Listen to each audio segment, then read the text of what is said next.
Do you know what time it is? It's supernatural story time. And if you're easily scared, and even if you're not, there's only one thing left to do. Just turn off the lights, because these are stories that you listen to only in the dark. Stories from the Other Side of Midnight, Volume 7, Story Number 1. I was a correctional officer at a supermax prison. It was near Florence, Colorado. I stayed as an employee there for half a decade. I saw almost everything you can imagine. Escape attempts, stabbings, and riots. Also sharp weaponry that was hidden in places you would rather not visualize. These are only some of the more unpleasant occurrences I've had to deal with in the past. Right now, I'm in an undisclosed but safe location. Let's say I've had a change of careers following the events of the tale I'm about to share with you. I hope that people thinking about becoming prison guards listen to the story and reconsider any future life choices that they might look back on as a mistake. The warden called me into his office on a Monday. During the entire walk there, down the hallways, I thought of the trouble I could be in. "Shut the door," he said, as he looked up at me from his desk, and I entered. Those words sealed it in my mind, how much hot water was in for some sort of infraction I was not aware of yet. Bureaucratic, micromanaging, and constant procedural changes were nothing new to me. I still hated petty political grievances. I nodded and sealed the entranceway. He demanded I take a seat, so I did. "You're the best officer here," he said. I waited for the but. I anticipated news of termination. I saw a forced transfer to some mundane position. Filing paperwork headed my way. "I want to give you an opportunity," he said. "You will make $600,000 in 1 year. Your benefits will remain unchanged. You would have less oversight than what is present for you now. You would be in a leadership position, albeit an isolated one." "That sounds ideal," I said as my mind swam in the possibilities of how much profit he offered. "There are only 2 things we ask of you. One is that you cannot tell anybody about your new position. 2 is you locate somewhere else. There's a prison in the Arctic, and that is where your life will be for the next 365 days.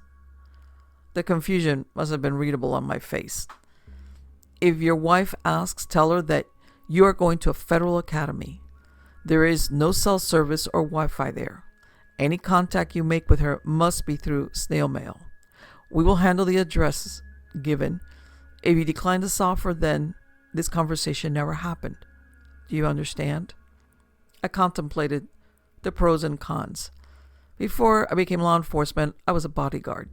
I was gone from the house for extended periods. Even though it would be time with a wife lost, the fortune would help both of us. I agreed. The prison facility was a large compound, not much bigger than the place I had patrolled before. A few things jumped out at me when I laid eyes on the populace there. They all had wounds on their faces, and they spoke a strange and guttural language I was unfamiliar with. Why do they talk in such a bizarre tongue, I asked myself as I walked down the blocks. The new warden I worked under had the last name of Buckley.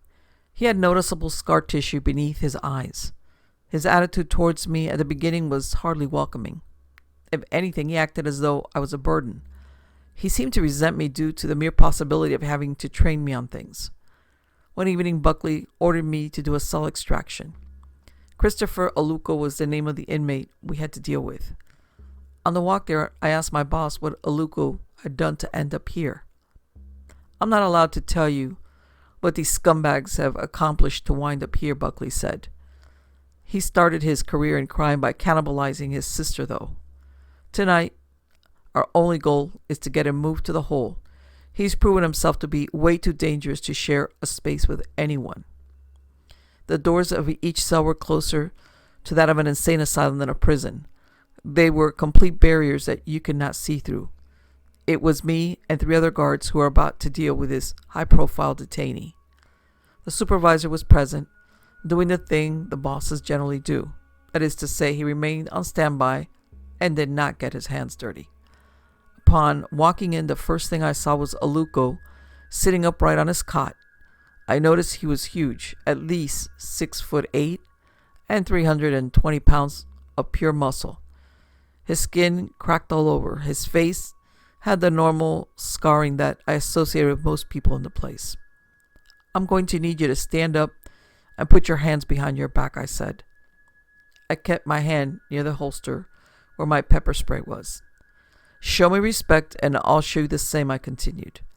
"You won't have handcuffs on you for long if you cooperate." "You are not better than me," Aluko said. His voice had a baritone quality, which I expected from a man of his size. What I did not know was how weird it sounded. It was as though 4 or 5 people were chanting the words in unison. "All right," I said. "Let's get you moved to where you need to go. The faster we do this, the better off we'll be." "You shot at someone in broad daylight when you were in a gang years ago," Aluko said. It took 10 years for the paranoia to go away. The fear of the cops coming to arrest you for a potential murder before you became a low-grade one yourself. To this day, you don't know if any innocent civilians got caught in the crossfire. We had to restrain his huge arms and place the metal bracelets on his wrists. He laughed all the while. As we brought him to solitary, I thought of his words and how much they unsettled me. They were true, and that story from my past was one I had not told anybody. Near the end of the shift, Buckley went into one of the sniper towers and smoked a cigarette. Since my duties for the day were complete, I took the spiral staircase to the level he stood on. When I saw him, I was only a few mere inches away from where he puffed. He did not seem to mind or even care about the footsteps behind him. He focused on the distant and lowering winter sun. "That caged animal back there said something which he shouldn't have," I said. "Part of the job is having thick skin," he said as he flicked his cigarette over the edge into the snow. He turned around to face me. "It's not about that," I said. "Did he hurt your poor little feelings?" He had an insight into my past that no one has, I said as a bitter taste filled my mouth. "Well, that's unfortunate. Means you lied to the oral board when you got into the position you're in now. You shouldn't lie to your employers." "I need to know what kind of prison this is," I said, as I felt blood rush to my head. "Why does everyone have open sores all over their body and face? Are they exposed to some kind of virus? And if so, are we susceptible? Either that or they're always high on something. That would explain why they're always speaking gibberish. Also, how in the hell do they know things that I haven't even told the closest people in my life? Better to do the job assigned. Don't worry about things above your pay grade." Buckley pulled out another pack of cigarettes and lit one. "I hope we're not exposed to dangers we weren't warned about. I'll have to find a way to get the word out. If you break your non-disclosure agreement, it would be far worse than a termination. Your wife back home, the one with the dark curly hair and the nice curves, I'd hate to see the impact of your decisions on her." That was when I grabbed him by the lapels and shoved him to the ground. I considered throwing elbows. The idea of making him taste his blood was satisfying. I did not want to be incarcerated in this den of misery, though, of all places. Buckley started laughing. What he did next took me by complete surprise. He patted me on the back with his free hand instead of trying to defend himself or resist. "You've proven your point," he said as he pushed on my chest. "Now get off me. I don't want to give the signal to one of my buddies in the next tower. He has a modded Remington 700 pointed at you." I released him, and he stood and brushed some frost off. He made eye contact with me. "I respect you for your bravery. Most people wouldn't be willing to do that to me, especially someone beneath me in rank. Tell you what, I'll shed a little bit of light on what kind of place this is for you. And if I ever find out you told anyone, you'll wish you would have died at birth." I felt the adrenaline start to wear off. As my energy lowered, I nodded, thereby giving tacit agreement to his new offer. I looked to my left and saw the sniper he was referring to. It occurred to me that if he wanted to take action against me, he could have me executed right then and there. Buckley waved at me to follow him as we made our way down the steps. He escorted me through the yard, ice in case the weight sets and pull-up bars. We followed the chain link fence to another facility that had coded key access. After we were put in the correct digits, he swung the door open. We made our way down a hallway that did not seem modern. There were lit torches on the walls. The flooring was pallid cobblestone. He brought me into another room, which was the size of an auditorium. A man stood up. He wore all black clothing with a white collar, and it took me a while to recognize him as a priest. I saw rows of long tables, ones fit for a king in an ancient era. Crucifixes, rosaries, chalices of water, and stacks of dusty books lined every corner. I skimmed some of the titles and saw that a few were in a different language. "Father Lamora," Buckley said, as he stared at the man of the cloth. "What are you doing down here?" The priest pointed to his left. When I shifted my eyes in that direction, I did not immediately notice the presence of a fourth person in the room. This one was one of the inmates, tied down on a slab. As soon as we focused our collective attention on him, the man came to life. He started struggling against his restraints. A red-tinged substance poured from his mouth like foam from a rabid dog. "I've almost driven the evil entity out," the priest said. Buckley turned to me. "What is going on here?" I asked. I had the irresistible urge to run screaming in the other direction. I knew I could not take my chance out in the harshest cold, but a part of me was willing to at least try. This prison's budget comes from the Vatican. We only take inmates possessed by something greater than general sadism or psychopathy. In the official government paperwork, they call this place the House of the Demonium. If you want to atone for the sins I know you are guilty of, now would be an excellent time. Help us read the incantation needed to cleanse this heathen. That was the day that I truly learned exactly what I was guarding. Possessed inmates were flown in from around the world. There was one evening a young girl came to our gates via the bus, which was an unusual occurrence. The transporting officers rolled her towards me on a gurney. She fought against her restraints. She screamed in the dense and layered voice I had become used to at that point. She wore tattered and old beige-colored dress. Bloodstains marked her clothing. I made a mental note to try and get her some blankets when she was in her new home. Her name was Anna. There were a few things that made her different from the others. For starters, her eyes were milky. She retained the same faraway gaze they all had, but it was as though her pupils indicated narcotic use. Her eyes never got any clearer during the entirety of my time monitoring her. There was one singular trait that made her stand out from the others.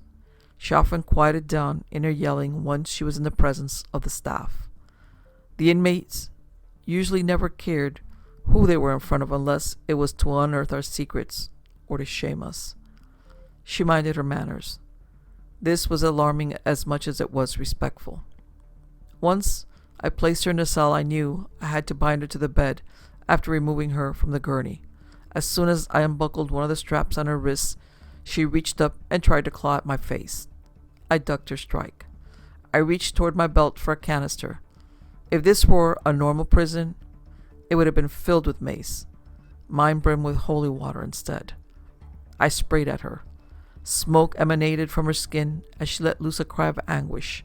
I undid the rest of the straps and moved her to the bed. I shut the door and went to lunch. The lodging for the employees was 3 separate rows of cabins. The most luxurious ones belonged to leadership. The second most comfortable apartments were the priests. The third, and needless to say, the most decrepit, provided shelter for the officers. Even though my space was hardly glamorous, it became my sanctuary. I was able to work out, read paperback books, and journal. These activities helped maintain my mental sanity. I stared at the ceiling and thought about how unsettled I was about the girl. Every inmate had a glimmer of humanity. Something about her made me want to investigate her past. Word spread amongst the employees how there was only one computer in the entire facility. It contained the reports database. It was in our warden's office. Rumor also circulated that he had access to the inmates' rap sheets. Buckley had verified this for me in one of our prior conversations, though it was an accident. I waited until after hours to enter Buckley's space. I managed to bribe one of the janitors with extra snacks. Never underestimate the power of common items in the penitentiary. Buckley had left his computer on without signing out. Navigating the digital database of various inmates' profile was tricky. While I wanted to look up different names, I decided to focus on the young girl. I searched for every Anna until I found the one I was looking for. A few things stood out to me about her right away. The main body of text on her infractions had many redactions. I printed it out and grabbed the papers. I closed the door behind me and headed down the hallway back to my lodging. I read the document on my walk. Even though she was only 20 years old, she was also a nuisance to society. She burnt down a halfway house that she was staying at. She was there for many DUIs. Several judges gave her breaks. They decided to put her in a mental health facility instead of jail. She kept assaulting the staff there. The worst of these was when she stabbed a nurse in the jugular. The RN survived, but had to talk through a voice box for the rest of her life. I was right outside my door when I heard a familiar voice. "You're out late," Sio Nwusu said. I turned around and saw his large frame. In the 2 months I had been there, I got to know the man well. He had come here from Arizona State Penitentiary. We had swapped similar stories. His tales of the encounters he had with death row prisoners intrigued me.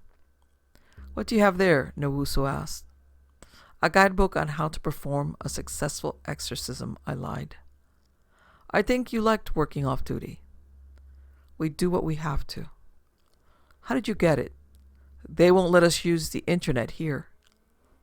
"Found it under the seat of the mobile unit," I said. I did not feel good about falsifying information to appear I had respect for. "Oh, I see. I came here to ask if you have any extra coffee. I'm out, and I don't want to go all the way to my locker to get some in the morning if I can help it." "No problem," I said as I unlocked the door and invited him in. I stuffed the papers under my mattress so he would not be able to read them. I reached into my backpack and pulled out some instant packets. I gave them to him and saw that he stared at my collection of books. At the far end was a Bible. His eyes locked on it. He grabbed the coffee packs and looked at me. "Do you believe what they're telling us?" Nwusu asked. "What do you mean? About God and the devil? All these biblical villains taking control of all the people here? It seems far-fetched to me. There has to be something more going on. What if this is an asylum for those with undiagnosed mental illness? The kind researchers aren't advanced enough to understand yet. Have you ever thought of that?" I sat down. "I don't think science has the answer," I said. "The ones in here are gifted with preternatural abilities. It's like they can read our minds, or at least our past, no matter how secretive we are. I never felt as though I have less power than I do since I came here. All I know is I can't pretend to understand everything, whether it's celestial or empirical. I cannot feign understanding of the evil within these walls. To pretend otherwise is arrogance." Buckley, Nwusu, a priest, and I walked together to Anna's cell. We could hear her screaming from within a 300-foot distance. The other lamentations of the prisoners became drowned out by her wails. We entered her cell. Words written in blood were on the wall. They were Latin. She stared at us with a smile. Her face seemed like puffier than usual, which emphasized the wounds on her face. The priest pulled out a rusted black crucifix. He raised it in a direction as he approached her. Her screams grew louder with each advancing step. He pulled out a small pocket Bible and read a prayer from it. "Saint Michael the Archangel, defend us in battle. Be our protection against the wickedness and snares of the devil. May God rebuke him, we humbly pray. And do thou, O Prince of the heavenly host, by the power of God, thrust into hell Satan and all evil spirits who wander through the world for the ruin of souls. Amen. Her eyes became less opaque. I was able to make out their green color for the first time. She gazed at me and spoke intelligible words for the first time since her first visitation. Your mother died an early death because she found that you joined a gang, Anna said with a mocking laugh. I looked around to see if anyone was staring at me with judgment. The expressions were neutral until they turned into worry. Everyone in the room knew they would have to wait their turn for public humiliation. You accepted a bribe to stay silent after an inmate stabbed another one to death, she said to Owusu. Owusu muttered something under his breath. He stated the inmate was a horrible person who mistreated children. He commented on how the earth was lighter without the presence of such a person weighing it down. You, Anna said, as she stared at Buckley, you are the worst out of everyone. Your wife dies by drowning, and you received her life insurance money. Wait until they look deeper into that. What I saw next horrified me. Buckley screamed out the word no as he lunged at her. His hands wrapped around her throat before one of the legs broke free from its bindings and kicked him in the ribs. He must have forgotten to wear his vest that day because he folded and landed on the ground. The priest placed the cross on her forehead and left a permanent mark there. She passed out. Her exhalation before she lost consciousness made her body deflate into unnatural thinness. Buckley called me into his office the next day. He asked me to take a seat with a menacing tone. He slammed the door and sat behind a desk. Do you even want to work here anymore? I know this employment opportunity is a very unique one. It's not for everyone. You knew when you became a CO that this type of job requires more mental fortitude than most professions. This isn't any different because we're operating in uncharted territory. Have I done something wrong? I asked. You entered my office after hours, he said as he banged his fist on the table. I don't know what your motivation was. Are you starting to believe that some of these inmates, what they're saying about me? They don't see our sins with full impunity. They know enough about our interior lives and what bothers us enough to get under our skin. It is us versus them. Once you side with the enemy, then you're no good to the team here, let alone me. If you're running some kind of vigilante investigation against me, two can play that. Believe me when I say you don't want to be on my bad side. If you're going to fire me, I said, I won't make excuses. You should know I was not trying to get you in trouble or dig up any dirt. I wanted to look up any information I could on Anna. She seemed to be more in control of what possessed her than the others. I wanted to figure out what made her so unique in that regard. I figured if I ever wound up possessed, I could weaponize whatever she used. You're like a child, he said, as he stood and paced back and forth. Do yourself a favor and stay within your pay grade. The Vatican has hired scientists to study behavior during possessions.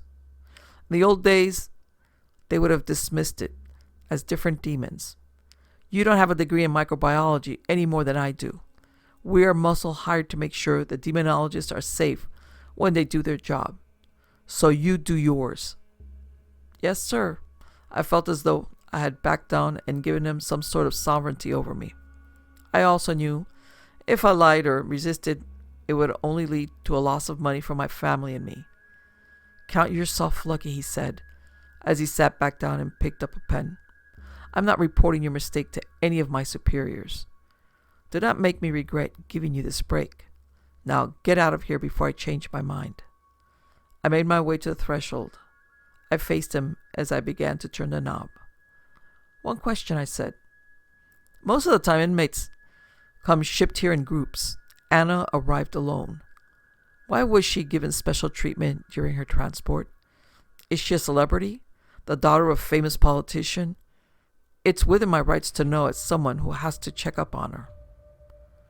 Anna is my daughter, Buckley said as he scribbled on a pad and motioned for me to leave. As time went on, I saw humanity behind the violent demeanor of many inmates. A common fear of correctional officers is susceptibility to manipulation by the incarcerated. I tried not to become a victim of my empathy. One of the prisoners, named Aluko, managed to escape. I collected information on how he did it. Rumors abounded that he had turned a toothbrush into a pick. He allegedly weakened the concrete around his barred window. Another tale given was how he overpowered one of the correctional officers. The officer was too embarrassed to admit it, so they tried to cover it up. Aluko was a massive man. There was no shame in losing an unarmed combat match with him. The lack of weapons used left me baffled. The strangest part of the story was not how he escaped. It became obvious the inmates had some sort of intelligence. They were not as impulsive as we judged them to be. They had the basic want of freedom, or the cruel entities that controlled them did.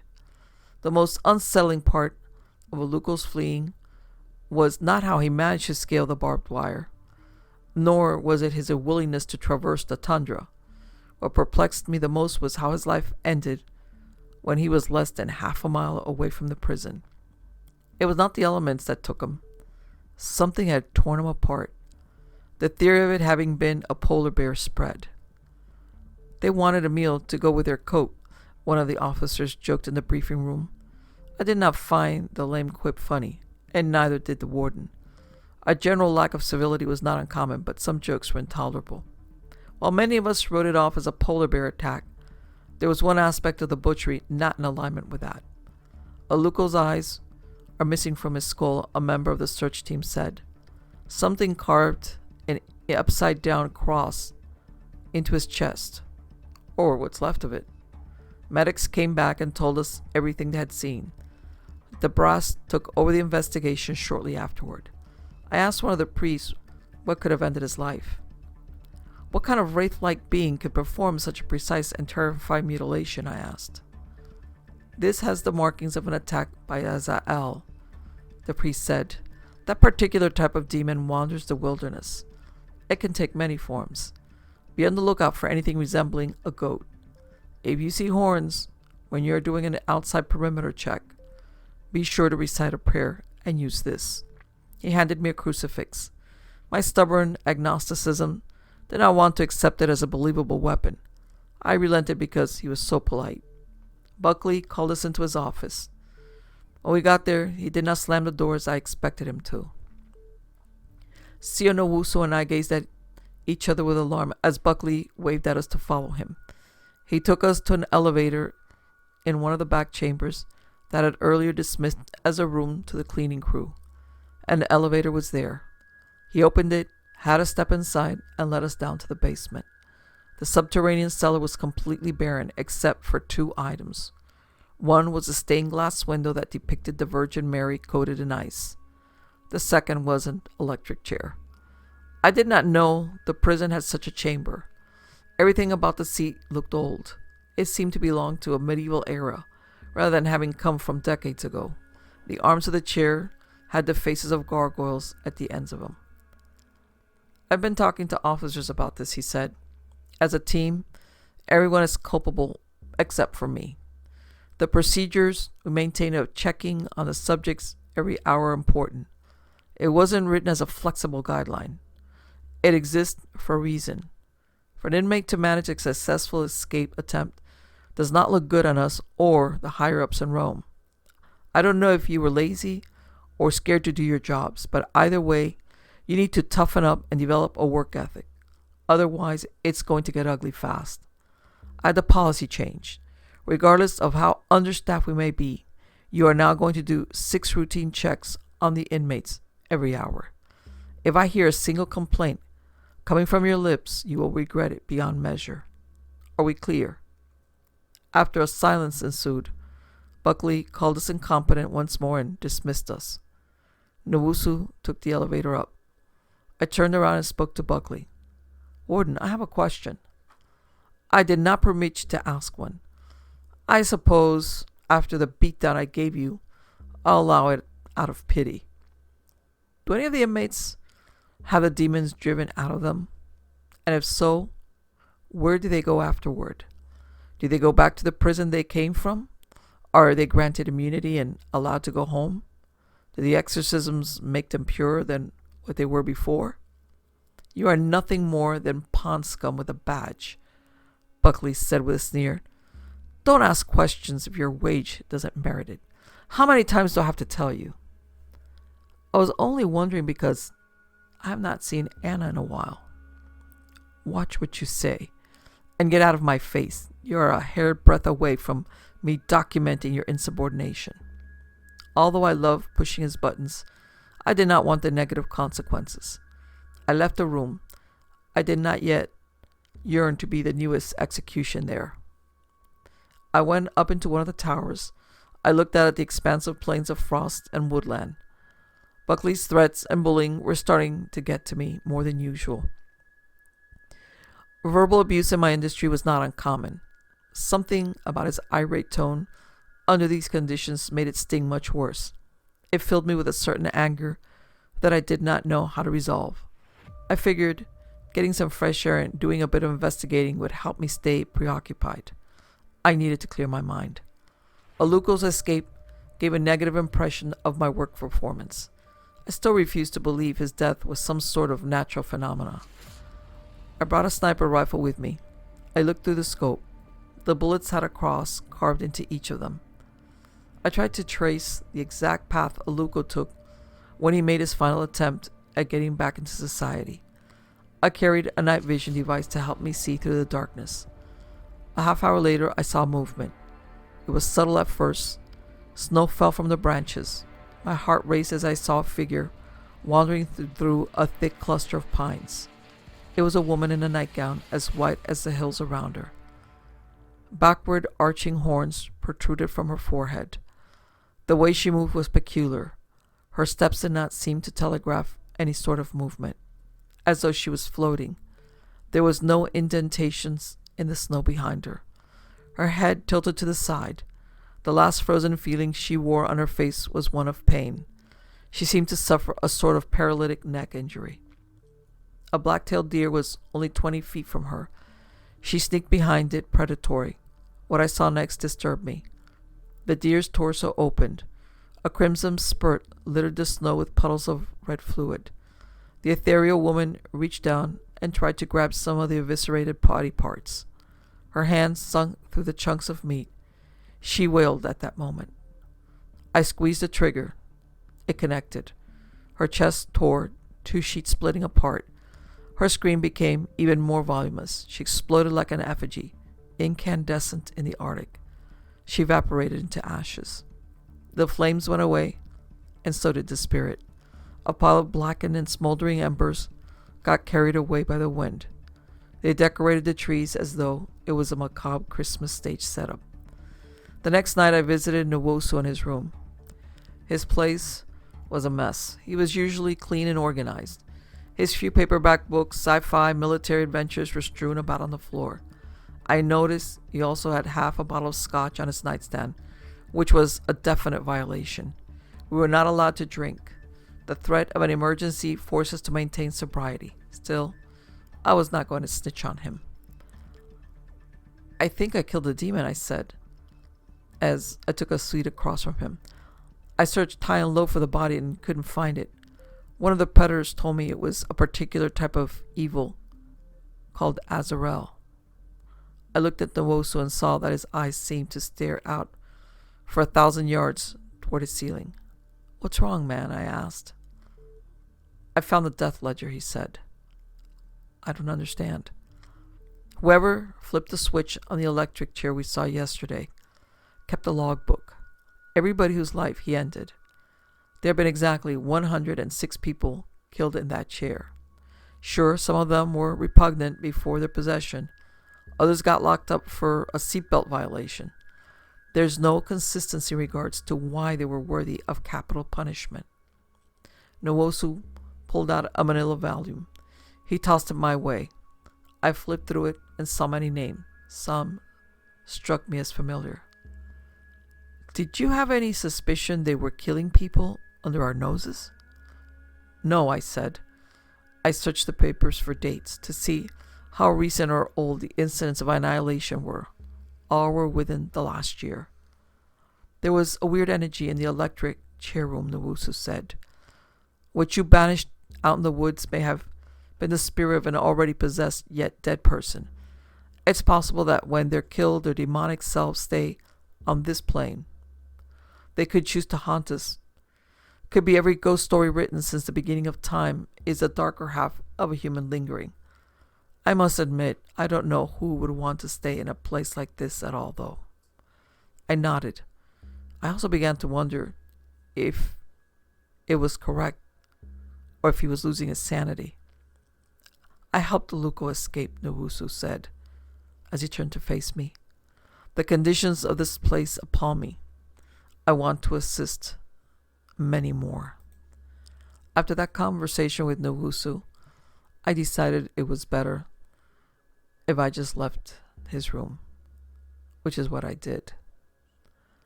I had never seen a prisoner transported via helicopter.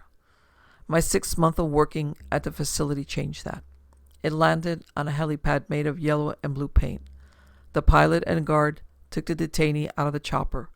They were both Army personnel. The stripes on their uniforms indicated they were not low level within the military. As I watched this from one of the towers, I could not help but wonder who the new inmate was. The person tried to give the captors a struggle. Both were strong and did not seem particularly worried. They kept the person under control. I observed the subject's clothing during the escort down to the top floor of the cells. A black burlap sack was over their head. A large blanket covered them. It was impossible for me to even gauge the basic silhouette of the individual. I had seen many kinds of transport, but none so high profile. It made me contemplate if they were an insurgent from some faraway land. I pondered if they were a kingpin of some nefarious domestic terror group. I asked one of the other officers if they knew anything about the person. They told me the subject was in the hole, the most isolated cell in the grounds. Orders were not to take the burlap sack off the person's head. This perturbed me a great deal. I asked if we had any information on the person. I already knew the answer would be vague if there would be any sort of concrete backstory at all. I met the warden in one of the break rooms as he was eating steak. It was better than the freeze-dried and prepackaged artificial slop they gave to those of us lower in rank. I became jealous in a matter of seconds. You told us to watch the prisoners more, I said, as I folded my arms. Who is looking out after the one in solitary? What makes them get room floors above the rest of the general population? Is this person the country's most prolific serial killer or something? What could merit such severe protection? I don't create the law here, he said, with a mouthful. Believe it or not, I'm kept in the dark about a lot of things as well. Don't assume because I'm not a grunt that I have all the details you so crave. Do me a favor. When you get out of here next month, take it up with the big guys in Italy, especially the one with a funny hat. I'm sure they would love to hear your thoughts. While you're there, tell them I deserve a promotion. That same night, I went up to the top level and walked past the door that led to the solitary cell. Though I could not see inside because it was of pure concrete, I did hear the wails of the prisoner. They sounded familiar. I was doing my routine checks and I passed one of the cells which belonged to an inmate named Andre. He sat straight up and stared at me. I could tell something was different about him. He was not riding on his cot, nor was he struggling with the usual muscle contractions. He walked up to me. The barrier between us did not give me a perfect feeling of protection. I'm cured, he said. The usual milky pupils most of the inmates had were devoid in his eyes. You are doing much better, I said. I've never seen anyone look as clear-headed as you do now. Not around here anyway. How are you feeling? Paranoid. Do you know what they do to people like me after they've driven the evil out of us? They send us to a mega church in the Rockies. The church has its propaganda machine. They turn us into pamphlet writers or social media manipulators, missionaries for the so-called God. I would rather have Beelzebub as my host than be a door-to-door Bible salesman. Who told you that? Your boss, Buckley. I wouldn't worry about that. He tends to say a lot of mean things to get a rise out of people. You don't understand. The transporting officers have told the other inmates the same thing. They can all be in on one big lie like that. No offense, but none of you are that organized. I won't argue with you there. They say that once we're sent to their cult-like compound, we must comply. If we refuse to work for the church, they put the demons back inside of us. They know how to weaponize those demons. It's not all about exorcising them anymore, if it ever was. It's about using them to control us. Andre's hand slipped through the metal food flap. He held the shank, the tip of the blade, pierced through the midsection of my vest. I grabbed his wrist and wrestled the knife away from him until it clattered on the floor. I got a hold of the webbing of his hand and broke a few of his fingers. I yelled for backup. Another correction officer came by and sprayed holy water into the slot. When it did nothing, we switched over to pepper spray and sent him to the ground. Inmates using dirty tricks and distractions to try and get one over on us was nothing new. That particular incident made me very spiteful and paranoid, though. When I patrolled the cells the next day, Andre was nowhere to be found. I found they shipped him somewhere else. I wondered if it was to the nightmare place of forced worship he had described. Nwosu had lent me a copy of Milton's Paradise Lost. I felt obligated to give it back to him. After I finished the last page, I went outside and knocked on Nwosu's door. There was no answer. I went back into my room and grabbed a flashlight. I walked up to the door again and banged on the barrier with a metal device. Even with a reverberation, Nwosu still did not call out or come to the door. I had seen him fall into unhealthy habits which were worse for wear. His motivation to help people flee had gotten the best of him. His drinking had spiraled out of control due to the stress level he was under. I kicked the door down. I could not tolerate the thought of letting him die by choking on his vomit after an intense bender. The room was empty and clean. None of his stuff was there. I walked into Buckley's office the next day. One of the inmates smuggled a pistol in, I said. Impossible, Buckley said, as his eyes widened. I need your help in assessing the cell, sir. There might be some ballistics evidence. You believed he used the gun? Yes, I said. I escorted Buckley to the chamber. It was a mess. Items were strewn about everywhere. Where's the gun? I braced my knuckles with a small baton and punched Buckley in the temple. He fell. I took his service weapon and master keys. I walked out to the hallway and shut the door immediately. I waited for him to recover and come to. When he did, he shook his head like he was waking up from a deep sleep and gazed at me with pure hatred. What do you think you're doing, Lieutenant? Buckley said as he touched the side of his head for blood. I want you to tell me what happened to my best friend. No lies this time. Where did Nwosu go? You do too much. Nothing worse than someone a kid picked on in high school who gets into this profession. They always overcompensate. Sometimes it's better to not be proactive. Wait till you're out in the field. You'll learn that lesson an even harder way if you live that long. I'll tell the boys you gave a direct order to leave this level alone. You'll be here until you starve and dehydrate. I don't want to be cruel, but you need to start answering my questions, or we're going to have problems. Who is the prisoner who came in cloaked the other day? Is it Nwosu?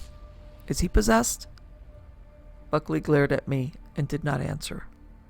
I stared down at the master key. Last chance to tell me, I continued. I'm going to do my investigation if you don't help me. Okay. There's something I will say, though. Ever since Anna came here, they changed some procedures. One on how they related to the officers get booked in here. Don't hate me. I don't make the rules. I wanted to ask him to elaborate, but I was getting angrier with him by the second. I left him there and went to solitary confinement. I went to the most isolated holding chamber on the property. When I opened the door, I found a yellow hallway that ended in darkness.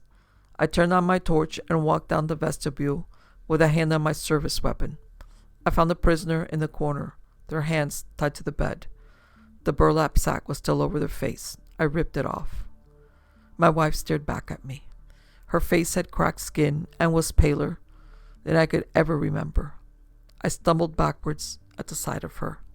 No, I said, through gritted teeth. As the dawn of my new reality cascaded over me, I punched the wall. I broke a few knuckles. I knew what I had to do. I undid the restraints on the bedding and zip-tied her wrists together. I did not want the presence which controlled her to fight me. You never told me you were in a gang that used to rob innocent people, she said, as I led her down the hallway. Her voice was not my wife's, but sounded the way an actress might on scrambled television. I brought her to the first level. I walked her past the prison bar doors after I used the master key to gain access to them. It was snowing when we went outside. Where are you going? I turned around and saw an officer I had met many times. Michael Patterson had the face of a bulldog. He never allowed anyone to think he was anything but a consummate professional. Humor was something he was incapable of. The most powerful priest is out on sick leave, I said. He's possessed himself. I've direct orders to take her to the city. I'm going to drive her to one of the churches there. Did Buckley give you any paperwork authorizing this? It's in the prison transport vehicle over there, I said, pointing at the SUV 300 feet away. Let me get her situated for the drive, and I'll be right back. Patterson nodded and gave tacit approval. Once we were in the car, I hit 60 miles per hour and drove far away from that wretched place. It took 2 weeks to get back to our home state. I returned to my house in the middle of the night so the neighbors would not see my wife in the state she was in. The next morning, I restrained her to her bed. I went to the local church and managed to convince a priest to help me. I had to persuade Father Park I was not a delusional person. When he arrived in our bedroom, he knew the case was legitimate. Park performed a lengthy 7-hour exorcism. I walked him to the door. My wife had already become lucid again. She did not have any memories of what led to her being in my workplace. I've tried to pray and purify this house, Park said, as I opened the front door. If I were you, I would consider moving. As the priest walked up to his car, I got his attention again by calling out his name. Father, I said, I've been meaning to ask, how do we protect ourselves from possession so I can ensure that this never happens again? Demons are like falsehood, Park said. No matter how intelligent you may be, you could fall victim to believing something not based on facts. We have to guard ourselves against lies and deception. In the same way, we have to always be at the ready when our senses tell us something evil is afoot. I closed the door and went upstairs. I embraced my wife. How did the assignment go, she asked. I'm changing industries.